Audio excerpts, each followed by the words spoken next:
When you think of irrigation, you probably think of just spraying some water on some crops. Technically, you're right, but it's much more complex than that. 4,000 wells, 182 million gallons of water drawn from the wells every single day just for irrigation alone. But why would you need that much water for irrigation? Irrigation is a very important thing for the US and Wisconsin. Today, I want to talk to you about the three main aspects of irrigation of installing the irrigation systems, the pre-irrigation, and helping the crops grow. First is installing irrigation systems.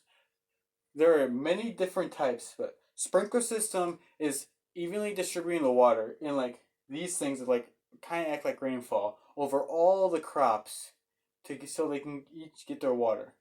Second is surface irrigation. That is dumping a bunch of water all over your crops through like canals without using any pumps or anything.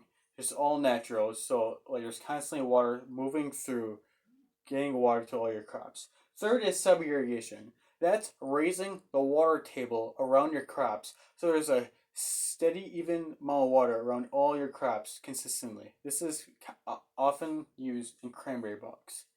Last is drip irrigation, which is the best type to grow crops the best. This brings individual water to individual crops all over, so each crop gets a certain amount of water, and this prevents evaporation and runoff. This is commonly used in big gardens used for produce.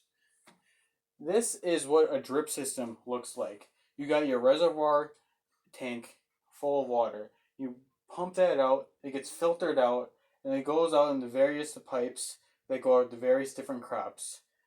Like so right here.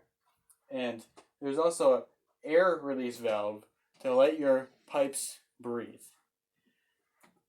Now that you know what the best types of irrigation systems are, now you want your estimates.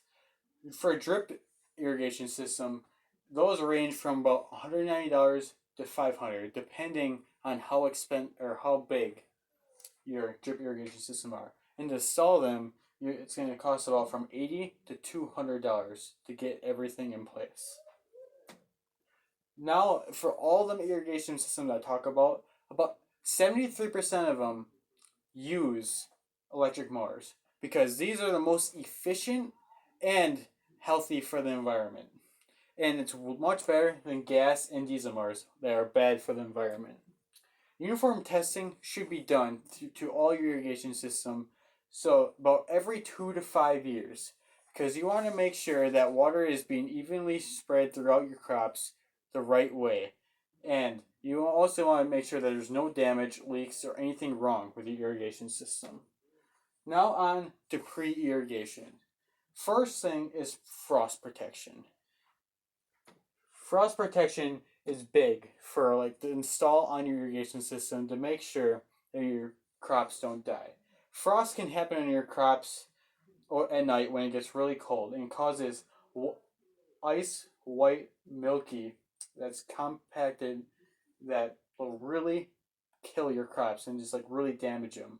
To avoid this, you want to spray some mist or some running water all over on your crops. So there's some icicles that are constantly dripping, have water constantly moving on them, so the crops don't get damaged, and it also acts as a protective barrier from the cold and from wind.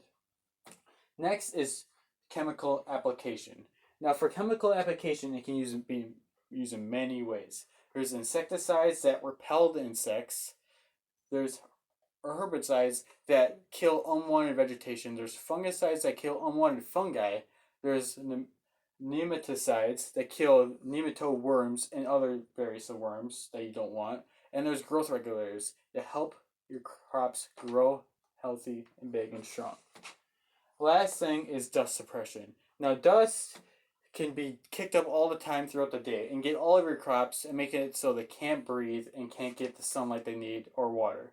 To prevent this, you spray a mist overhead on top of them, and this gets rid of that dust and prevents dust from landing on it and makes it so the crops are nice and moist and can get the water they need and get the sunlight they need and so they can breathe. Now, last thing to do is help your crops grow. That's what irrigation does. And they do this by leaching salt away from your roots. Now, when you're normally irrigating, you're bringing water and the water is drawn out by the roots, but what's left behind is salt.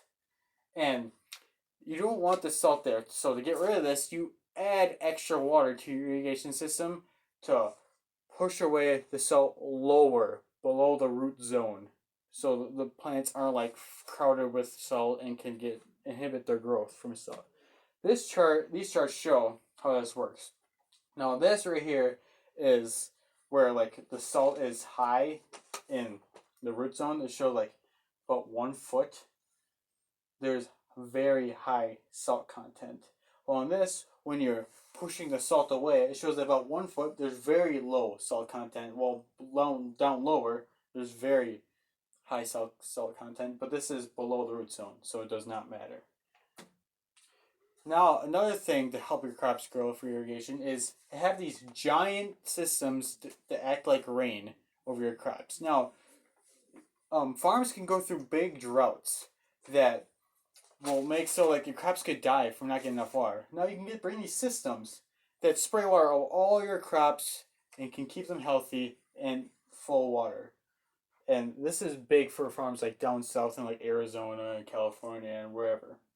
Now, for all the systems I talk about, they get their water from both groundwater and surface water.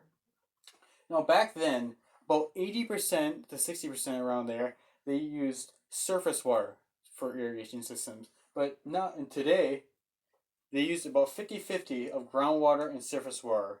So we're starting to use groundwater a lot more in our irrigation system. Now, finally, when all the irrigations are in place and everything is good, all the crops are healthy, crops are growing good, so now you harvest the crops and start the cycle all over again. And the irrigation system makes so your crops are so much bigger and make everything worth it, so you can get a great harvest in the fall. So in conclusion, I told you about how irrigation systems are installed, the pre-irrigation methods to do before you plant the crops, and what they do to help the crops grow when the crops are now fully planted, and how it helps crops all across Wisconsin grow every year so they can be put in our stores. I hope you learned something new about irrigation from this speech. Well, like I did while researching. Irrigation has more important aspects to it than most people think, and is one of the reasons why our nation can grow to have an abundance of food to spread across to everyone, especially in a crisis like we're going through today with the coronavirus. Now, here's a quote said by Daniel Webster, a former farmer and former Secretary of State. He said, "When tillage begins, other arts follow. The farmers, therefore, are then the founders of human civilization." So, irrigation helps our farmers create so much, and that really helps them out, and it helps out an entire civilization. I hope you enjoyed my speech. Thank you.